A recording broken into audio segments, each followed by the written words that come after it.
Hello guys! Hello Aquarius! Welcome dito sa aking channel. Kapalaran 888 Aquarius. Alamin natin kung anong messages, vibration, gabay energy para sa lahat. So general reading. Ito ay para sa lahat ng Aquarius. So tingnan natin Aquarius. So this is from March 29, solar eclipse, the arts and prosperity. So dito Aquarius, sinasabi ng baraha sa'yo na nandito si Abundansya. Abundansya is abundant prosperity. Sinasabi na ang universe daw ay uulan or magpapaulan ang universe ng abundance papunta sa'yo. So, be open to receiving. So, Aquarius, ihanda mo ang sarili mo dahil yun nga, ang universe ay magpapaulan ng biyaya papunta sa'yo. Okay? Receive it. Okay. Next card natin is the arts. So, may mga Aquarius dito na sinasabi na yung mga hilig nyo, like the Gemini, may mga hilig kayo, may mga hobbies, may talents, skills kayo na pwede nyong pagkakitaan. Okay? Thank you.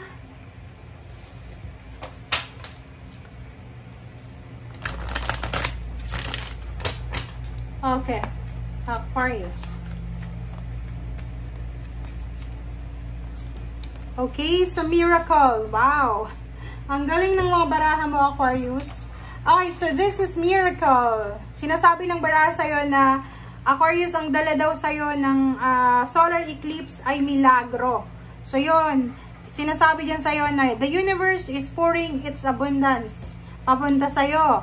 So, be open. Buksan natin ang ating puso, ang ating katawan, ang ating sarili, ang ating isip, para sa milagro na yan na darating sa atin. Okay? And, sinasabi ng baraha sa'yo dito na yun, maging open tayo sa kung ano man na miracles, unexpected na mangyayari sa atin.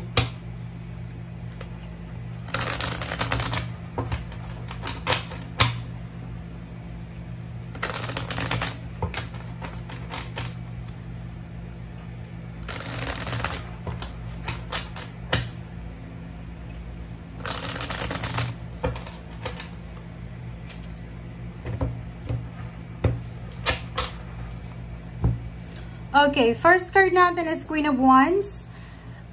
Queen of Wands, nakikita ko sa iyo dito na kung ano man tong hinihintay mo, kung ano man tong ina-anticipate mo, ay posibleng darating to sa iyo. Pero, siguro hindi pa to darating sa ngayon, pero yung sinasabi ng barahan na darating siya. Okay? 5 cups. So, nakikita ko sa iyo dito, it's either relationship siya. So, development ng isang relationship. Pwedeng hindi masyadong maganda ang takbo ng relationship mo, or posibleng naghihintay ka ng development ng kung ano man to na attachment or collaboration na meron ka. And sinasabi ng baraha na siguro kailangan mo muna maghintay kasi sa future mo pa makikita kung ano, may development ba or wala. 8 of Cups and then 9 of Wands. So, kung pagod na pagod ka na sa relasyon mo, Aquarius, kung medyo toxic na, medyo nakakapagod na, nasa oras na daw para makapagpahinga ka. Okay? So, sinasabi dyan sa'yo, Aquarius, na 8 of Cups, abandon the situation if it's negative, if it's toxic, if it's not your energy, abandon the situation. Okay? 10 of Pentacles, ang ganda na ito diba? So, it's all about financial wealth, financial gain, yun nga, abundansya, prosperity. Ang universe ay sobrang generous sa'yo. So, ibibigay niya yung heart's desires mo sa usaping financial. It's either new job, pwede kang manalo sa loto, may inheritance, higher salary, pwedeng higher position, pwedeng may mga international job offer or career. Okay. Okay, so Ace of Pentacles, so dito siya.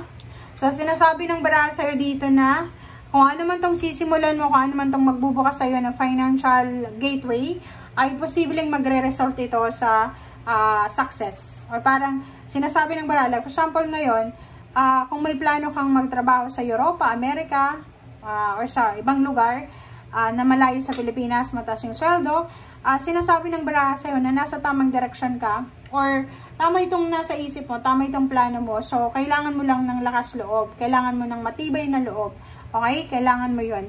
Knight of Pentacles, so incoming good news about money. And incoming news about job. So, sinasabi ng bara sa'yo dito na yun, may mga offer ng job international or local. Pwede may mga offer ng like mga part-time job, may mga sidelines, may mga additional income, parang ganun. So, ihanda mo yung sarili mo, be open to receiving.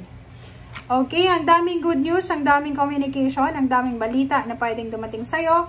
Ang balitang ito ay pwedeng magdala sa'yo ng pagbabago. So, ihanda mo talaga yung sarili mo dito. Okay, next card is the Standing Stone, number 11. Nakikita ko sa'yo dito na huwag kang mag-alala kasi kung ano man talaga itong naiisip mo sa ngayon, kung business itong naiisip mo, mga maliit na business, malaking business, travel, or anything, nasa tamang direction ka, nasa tamang lugar, nasa tamang mindset, nasa tamang isip. Okay, and 8 of Wands is good news siya. Okay, good news. Ang daming magandang balita, ang daming magandang information, communication ang darating sa'yo. And nakikita ko yung magician dito. Kaya may miracle. Kasi parang sinasabi na there's so much magic ang mangyayari sa buhay mo. Okay? 9 of Pentacles is financial success. It's a wish fulfillment. And sinasabi ng baraha sa'yo, siguro for several months or pwedeng 9 months ago, ang dami-daming nahang na plano, maraming nahang na like mga offer. For example, nag-apply ka ng trabaho, international, or pwedeng nag-apply ka sa Pilipinas, tapos hindi siya natuloy. Kasi ang daming balakid, ang daming obstacles and challenges na parang feeling mo, ay, hindi na lang ako tutuloy. Parang ganun. So, dito sinasabi ng baraha sa'yo na huwag kang mag-alala kasi lahat ng mga nahang, lahat ng hindi natuloy ay posibleng matuloy na. And kung makikita mo dito, yung abundansya and prosperity plus miracle, sinasabi na maraming unexpected na blessings ang paparating sa'yo. So, ihanda mo ang sarili mo dito. Okay? And last card natin is yung Page of Wands. Yung Page of Wands is para siyang prediction para sa future mo. So, kung ngayon, nasa 5 of Cups ka na parang walang sigurado, 'di ba? Hindi ka sigurado sa kung anong mangyayari. Sinasabi sa iyo dito na 'wag kang masyadong magpanic kasi hindi pa naman 'di ba? Nasa 3rd month pa lang tayo ng 2025. So, bakit ka may stress agad-agad? So, kailangan mong maging strong, maging matalino, maging wise tayo. 'Wag nating sayangin ang ating oras, energy sa pag-aalala. Kung may oras ka sa pag-aalala, gamitin mo yon sa like for example, pag-iisip ng mga solusyon, pag-iisip ng mga option, pag-iisip ng other choices, or para makapag-isip ng tamang direction. Okay? So, thank you guys for watching and see you again. Bye!